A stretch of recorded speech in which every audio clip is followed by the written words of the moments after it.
আমি একজন নতুন ভোটার, কিন্তু আমি এ পর্যন্ত একটা ভোটও দিতে পারিনি। আমি যখন কেন্দ্রে যাই তখন আমি যেয়ে দেখি আমার ভোটটা অন্য কেউ দিয়েছে।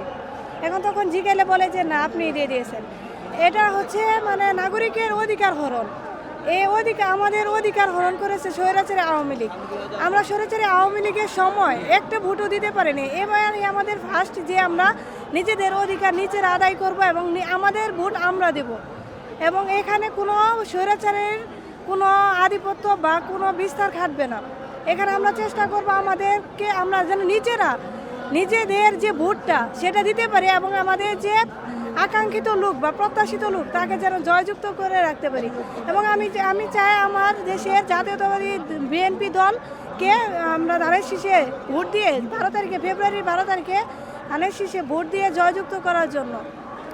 বিএনপিকে ভালোবাসি কারণ বিএনপি একটি আদর্শ দল। এ দলে নাই কোনো হতাশার কোনো নাই, কোনো স্বৈরাচারী নাই, কোনো অনৈতিক কোনো কর্মকাণ্ডে এ দল নিয়োজিত না। এ দল হচ্ছে সব সময় মানুষের জনগণের কল্যাণে এবং মানুষের অধিকার হরণের যে কাজগুলো সেগুলো থেকে মানুষকে বিরত রাখে এবং নারীদের যে একটা অধিকার সেটা দেওয়ার চেষ্টা করে।